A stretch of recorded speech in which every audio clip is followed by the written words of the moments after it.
In planning for the poster, we used Photoshop. We decided to use Photoshop because we felt that we could manipulate the images and text as effectively as we want to on this program.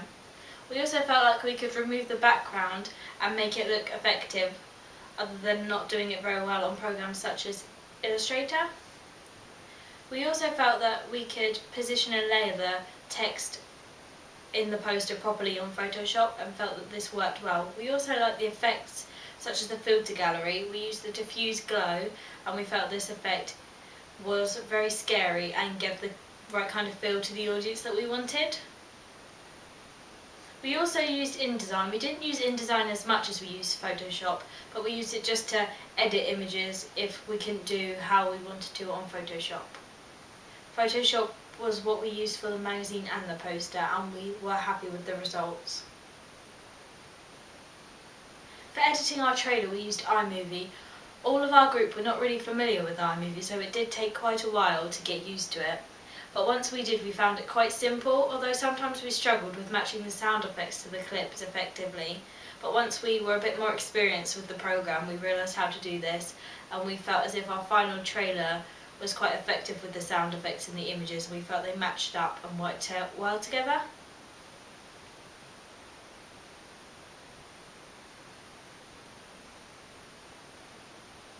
We also used dafont.com when in planning stages for the magazine and poster. We wanted to find quite a scary font, and we felt like programs such as Photoshop, InDesign and Word were quite limited. We decided on two main fonts, which were Friday the 13th and TX Love. Friday the 13th was quite bold, sinister and scary, and we used this for the scary parts. We used it for the title. We used it for the title for the trailer poster. We used it for the title for the poster and for the magazine cover too, on the bad side. On the magazine cover we used it for the title and the tagline as the part scary. We used TX Love for Love Just Got because we wanted to portray the love feel. We also used blogger.com to get down our thoughts and developments, so when we were progressing we could look back at our initial stages to see what we were planning to do and how we could develop it, or if we needed to go back to ideas, which was quite useful. We also used a scanner in order to scan storyboards onto the blog.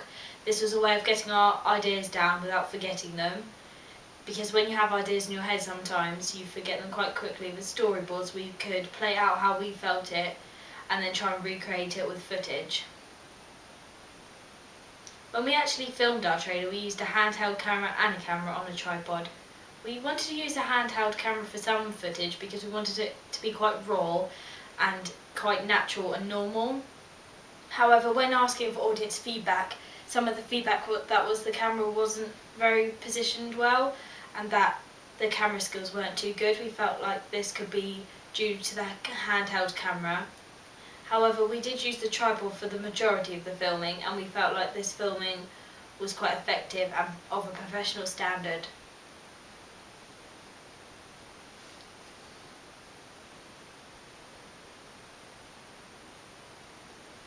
We did think about using mobile phones for some filming because it would show a raw, natural kind of effect, but we didn't in the end because we felt the quality wouldn't be as professional as what a camera on a tripod would be like.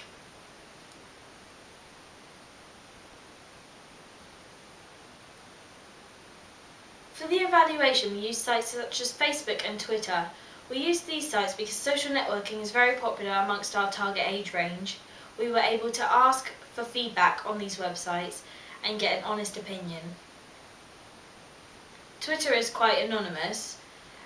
You don't necessarily see a picture, so it let our audience tell honest opinions without being worried of who they are.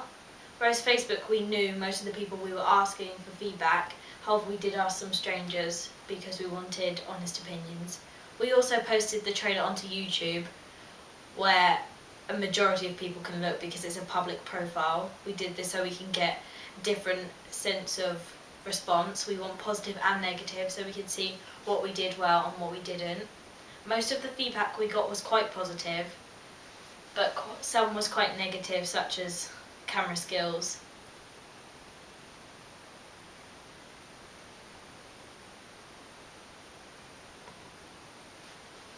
We also showed the trailer on a computer screen to our classmates to ask what they thought of it.